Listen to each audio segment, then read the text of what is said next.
everybody, Anna here. Today I'm going to show you how we start our seeds.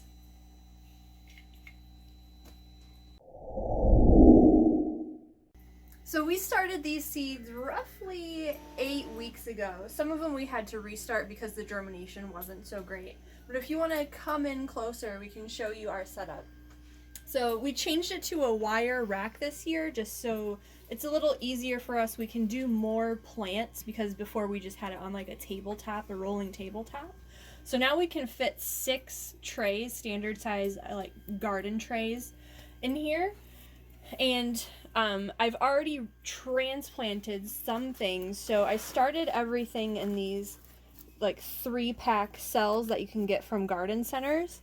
And I've already transplanted out some tomatoes into larger cells that will biodegrade into the garden. So these are like poo pots, I think.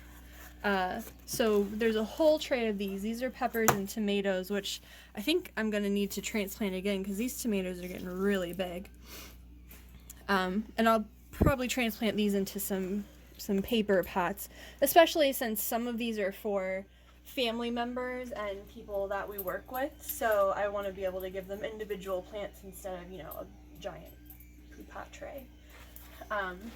Some other things that we did, so like when I transplanted, these weren't big enough to transplant yet, but now they've really jumped up in size. So these are sun gold tomatoes. See, these are a cherry tomato plant, but I had to replant some of these. I had to replant all of these tomatoes, so that's why they're so small. And then the tomatoes are kind of shading out some of the peppers that I had to replant. These Black Knights from Johnny's didn't germinate very well the first time. We had minimal germination, so I had to replant like 5 of the 6 cells of those. But they're popping up now, so I'm not too worried about it. And something really interested to try this year is ground cherries. I've never had these, but apparently they are... they taste like pineapple, but they look like a tomatillo when they're ready to pick, so that's pretty cool. Oh, also, these glasses are because these LED lights that we got, so this is new for our setup this year as well. They kind of hurt my eyes when I look in there, so these are green tinted glasses that help with the lighting situation. So if you want to see what the plants look like when you look through the green light as opposed to just looking at it with the regular light, I don't know if you can tell a difference with the camera. Not really. I mean, it is more red without the glasses, but these definitely make the plants look more green and help my eyes. So one of the things I forgot to mention is new this year, we got LED lights. We used to use these compact fluorescents, and we had 16 of these going along with 3 heat mats, which you can see under here. But now this year we switched to LEDs because we had a lot of legginess issues with the CFLs, the way we were growing, and with the new LEDs, we haven't really had any legginess, and we've been able to cut our electricity by half, as well as keeping it a little cooler. It got pretty warm in there using the CFL bulbs, and with the LEDs, even with the 3 heat mats going, it doesn't get nearly as warm. So we're able to switch out some of the plants like these snapdragons that prefer cooler weather and don't grow as well on heat mats. We were able to put them down on a non-heat matted area. We just have some insulation to kind of keep the cold of the basement out.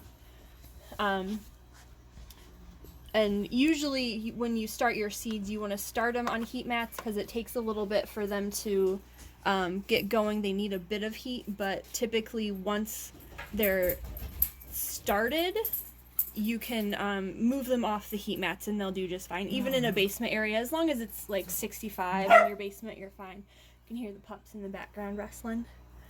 But we got some onions started. I got flowers, peppers, basil, herbs, tomatoes, a little bit of everything. We still need to start a few more things that we couldn't start initially when we did these about 8 weeks ago. So when I replanted stuff, I started these cucumber and cantaloupe, but we need to start more of the vining plants. So the rest of the cucumbers we're going to plant, the squash plants, things like that.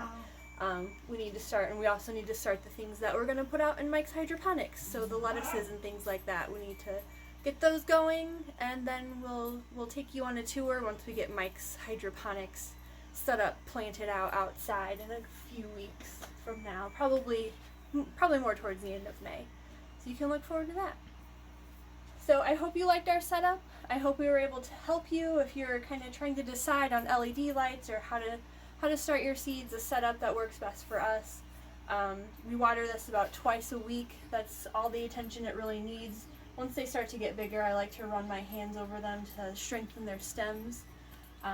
And I do fertilizer once a week with an organic fertilizer that's diluted by half, and then regular water the other time, and that works out pretty well. So thanks for watching. I hope you found this interesting. Check back with us.